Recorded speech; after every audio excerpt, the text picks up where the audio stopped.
Hello, flower lovers. I'm Carolyn Ellis.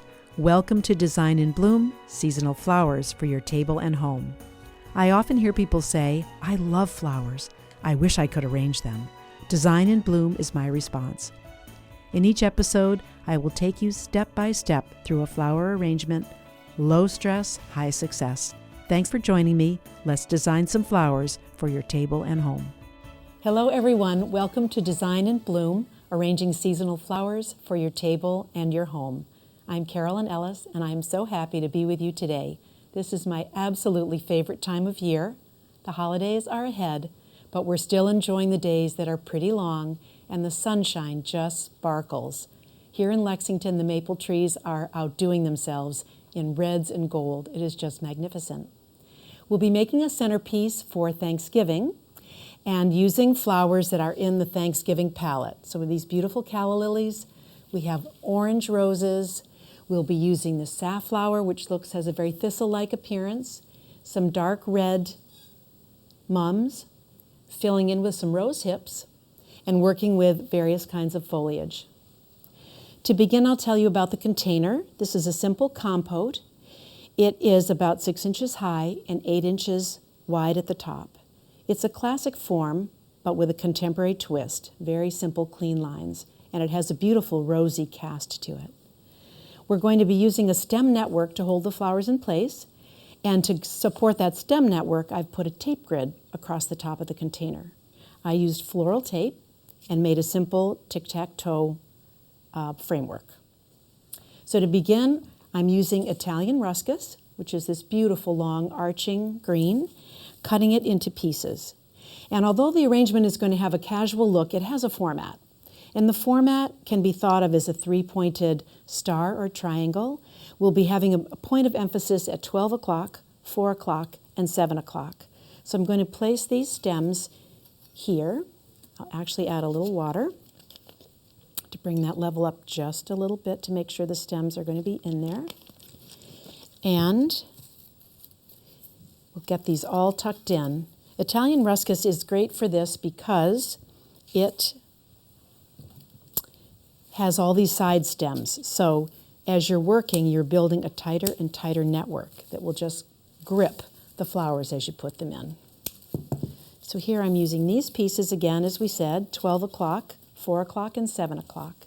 And then I'll keep building, tucking these in, and you can just imagine how they're going to provide a lot of support to the flowers as we put them in place.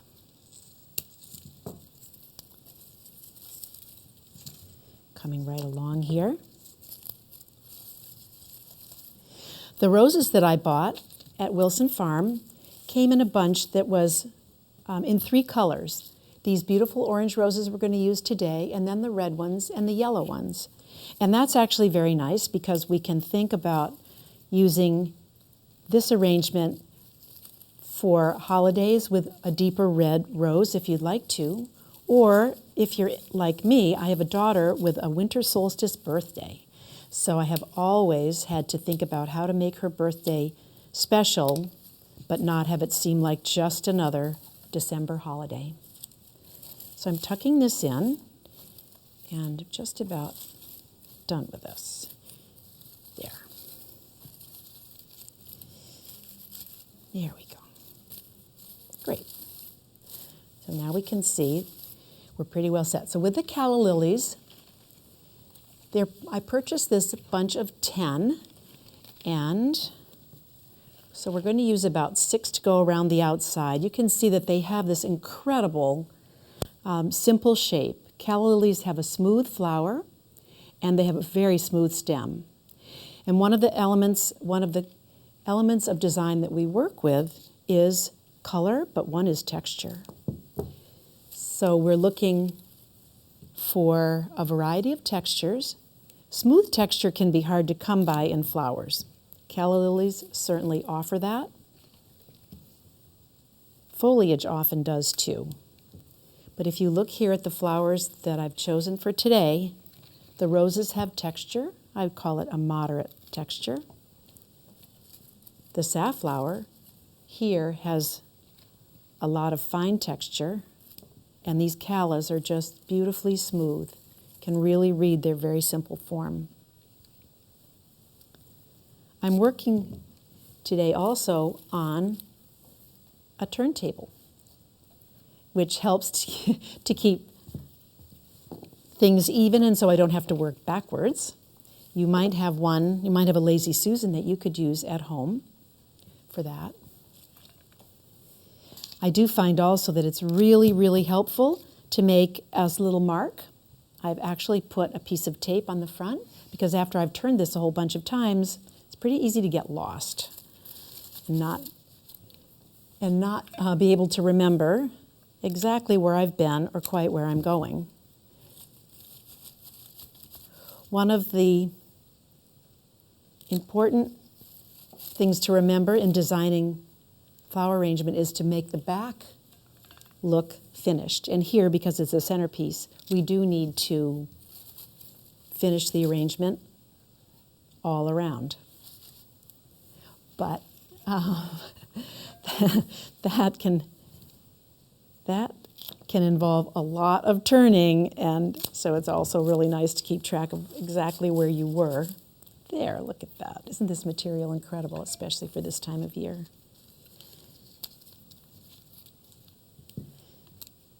When you're planning a flower arrangement, it's also very helpful to buy flowers in bunches. So you're getting a small bunch, 5 or 10 stems of the same flower. I'm going to put this rose in here too. A little support right in the top. The goal here is to keep this arrangement below 14 inches so that people sitting at the table can see each other over the flowers. I'm going to add a little bit of this beautiful silver dollar eucalyptus to provide a little more support in the center. Want things to stand. I actually began arranging flowers at my church many years ago, and that was before Oasis floral foam was popular, and really before I knew very much about flower arranging. So for me, I was creating a stem network way back then, and as we used to say, saying a lot of prayers that the flowers would turn out okay and stay where we had put them. Floral foam is a great mechanic. It gives you a secure foothold for your flowers, but people are actually turning back more and more to using using water and stems. Some say it's better for the environment. Certainly flowers last a little longer when their stems are right in the water. So here we have a nice basis for our centerpiece, and now I'm going to add some of this safflower. Almost looks like thistle. It's beautiful.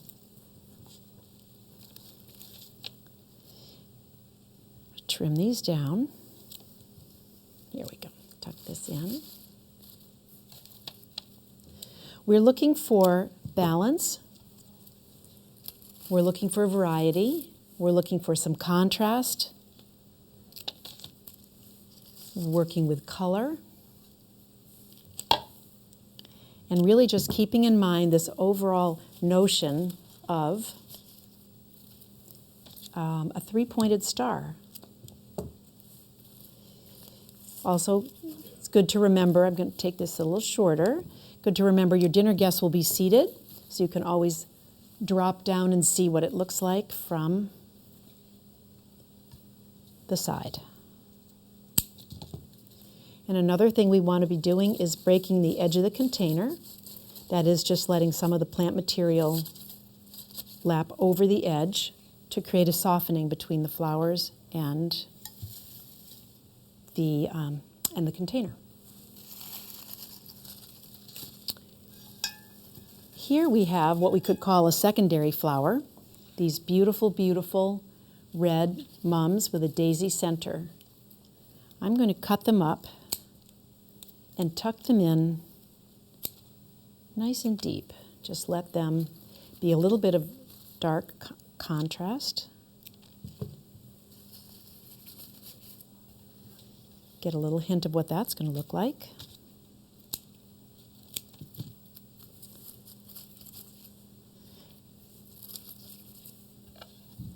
Coming right along, and again, rotating, thinking about that 3-point star, and then simply filling in.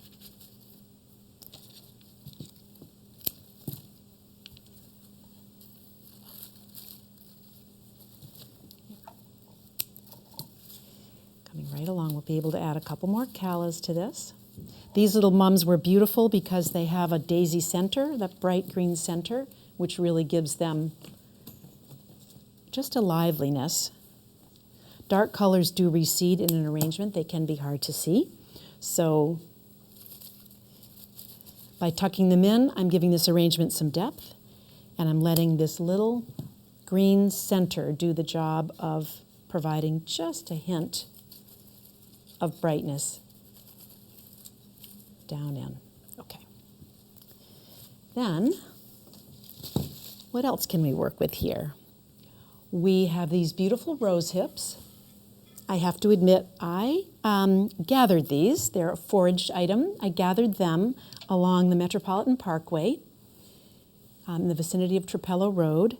They're from a rose that is a bit, it's a weedy rose, and it can get a little aggressive, but they were hanging over the fence, and no one was watching, so I helped myself. There we go. But they're a beautiful change in scale, contrast in texture, and we're looking for variety, contrast, not too much contrast, just enough. So let's see, tuck this in again.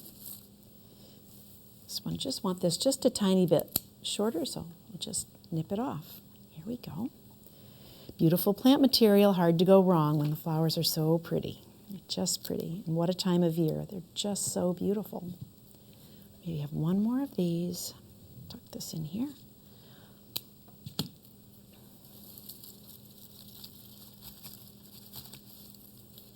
Great.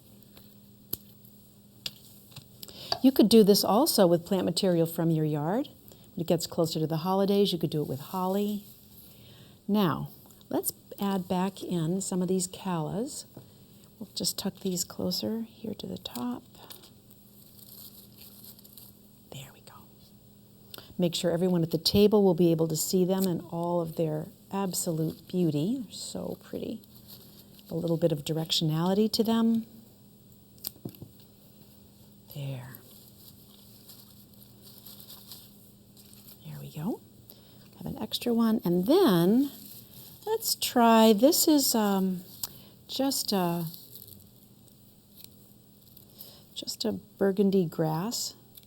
I've given it a little trim. I'm going to see how, I don't want it too long. We'll see how it looks when it's just emerging from here. There. Oh, just catches your eye. Just think, what is that? What is that pretty little element that's just popping out there? It's good to give it a little haircut. I'll just tuck a couple of these in as a little surprise. And we have one other surprising element we want to put in. So, here we go. There.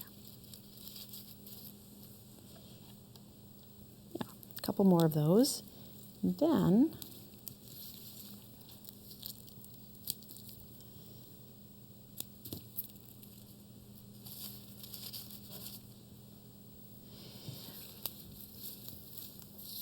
the other thing you can do is if you do the arrangement and you're not sure you like it, you can take it apart, but photograph it first.